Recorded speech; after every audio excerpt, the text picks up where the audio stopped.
guys, what is up? My name is Kayla Salenza. If you're new here, if you're not, welcome back. Today I'm going to be taking you through my glute focused workout. Now there also will be a tiny bit of hamstrings in this workout, and that's just because hamstrings are a synergist muscle to the glutes. So if you don't know what that means, I'll quickly break it down before we get into the actual workout. The target of this workout is the glutes. That's the agonist muscle that we're going to be working out. So that's the prime muscle or the prime mover muscle that we're going to be targeting today. Now the hamstrings are a synergist muscle. This means these are muscles that assist the prime mover or agonist muscles, aka the glutes. So a little bit of hamstrings are going to be targeted, but mainly glute focused. I'm not going to do much talking. Let's jump into it. So as per always, I like starting off by warming up my legs a bit and doing some dynamic stretching. This plays a huge, and I cannot say this enough, a huge role in how your workout is going to go. Dynamic stretching, also known as functional stretching, you might hear both terms, but it's basically like a warm-up for your joints. You use your body's momentum to take your joints through a full range of motion. At the end of the day, you are preventing injury by doing this. So I don't want to get injured. I can only assume you don't want to be injured either. So do your dynamic stretching. Specifically on lower body days, my dynamic stretching honestly looks pretty identical. I do a lot of hip swings as you saw. So I do them from side to side, front to back, and just like opening up my hips. And I also like doing some kneeling lunges, but walking lunges are also a really great dynamic stretch. Next, I like doing glute activation. You want to warm up your buns. Am I right? Yes, I am right. So I'm using the medium marble resistance band from Lift and Conquer, my favorite band ever. Highly recommend. Anyways, for my activation today, I did side abductions followed by kickbacks. I did them on the same leg with no rest, and then I switched legs. I think I did it for 12 reps. I can't remember exactly. Then I went into pulse squats. I did this for 2 rounds. Activation is funny because somebody could literally do 5 reps and their glutes could be burning and on fire, but everyone's different. Usually my rep range is anywhere from 10 to 15. I do about 2 to 3 exercises, maybe 2 to 4 sometimes, and usually 2 or 3 rounds, but honestly just do it until you feel like you're warmed up and ready to kick a bomb workout.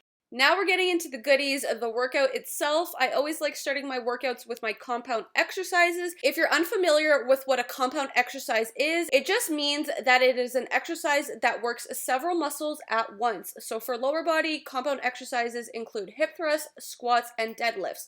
I started this workout with hip thrusts. So in terms of muscles being worked, you have your glutes, your hamstrings, and your quads. It's important to have proper form, a pelvic tilt, and push through your heels. This will ensure that you are mainly working your glutes here. Okay, so for the workout itself, I did one warm-up set of 15 reps. As you can see, I'm using 135 pounds and a resistance band, so it's 45 each side, and then the bar itself is 45 pounds. Then I did my working sets. I used 185 pounds and the resistance band again above my knee. So this is 45 on each side and 25 on each side as well. I did 4 sets of 10 reps, and I also superset it with 15 reps of banded seated abductions. This is probably one of, if not my favorite lower body superset. I always feel the burn by the end of this and really have to challenge myself to push through all the reps. Next, I hit another compound exercise, sumo deadlifts. Honestly, next to hip thrusts, these are my favorite. I will literally always choose either a hip thrust or a sumo deadlift over a squat any day. If you're like me, let me know in the comments below. Squats, I mean, they're at last on my list. But anyways, so I did 4 sets of 10 reps here. The first set, if you are to actually count it, I only did 9 reps. Whoops. Usually I'm spot on with my counting, but you know, sometimes you're just so focused on what you're doing, trying to lift heavy, listen to your music, and honestly, I just lost count. I didn't even realize until I was editing this video. I was like, damn, I missed a rep, but it's all good. So, sumo deadlifts, highly recommend. They're super good for your glutes, for your hammies. Just love them. Okay, next is the Bulgarian split squat. I have a love-hate relationship for these. If you do them or have ever tried them, you probably know what I mean. These are brutal. I swear after like 4 reps of these, I'm already dying. It's just so bad, but they're so freaking good for your legs in general. And honestly, girls, if you want a dump truck, you better be doing these because these burn the booty when you do them right. So I did 3 sets of 8 reps per leg, and as you can see, I was holding a kettlebell in the opposite hand to the leg that I was working on. Now, the thing with Bulgarian split squats is that, like most other exercises, you can actually tweak them to target more of a muscle than another. So for example, most people feel these in their quads, which is completely fine, but this is a glute focused workout day, so I want to target my glutes. Now, how do we do that? We just changed the stance a bit. So as you can see, my back is neutral. It's leaning forward a bit. You want to think and envision your chest being close to your thigh. When you go down in the movement, your hip is really going down to the floor and backwards. Place all of the weight in your heel. This will target your glutes, not your quads. If this was a quad focused workout, I would be in a more straight upright stance and I would put the weight in my full foot instead of just in my heel. I hope that kind of makes sense to you. Last but not least, we're going to end this workout off with a killer superset. So first exercise in the superset is a 45-degree hyperextension. Now you might be looking at this and say, hey, that's a back extension. Well, I mean, you're right, but you're also wrong. 45-degree hyperextensions are tweaked a bit, but they are basically like a back extension, but here we're using them to target our glutes and hamstrings other than our lower back. So as you saw, my back was very rounded. You'll see it again in the next clip.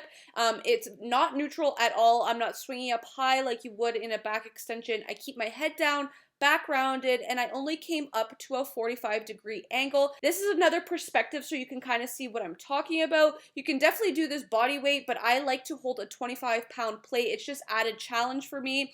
You really want to focus on squeezing your butt at the top of the movement. I find this to be a highly, highly underrated glute and hammy exercise. I truly believe this will really shape your junk in your trunk, if you know what I'm talking about. So I did that for 3 sets of 10 reps and I superset it with banded glute bridges. I did this for 15 reps and I held the 25-pound plate on my pelvis, as you can see. With the glute bridges, I also want to note that it's important to push through your heels. That will really target your glutes and hammies. So that was the end of today's glute focused workout. I hope you guys enjoyed it. I hope you guys like these in-depth voiceover type of videos. Let me know in the comments below as well if you want to see any other workouts. Again, make sure to subscribe to me down below. Give this video a big thumbs up and I will see you in the next one. Bye.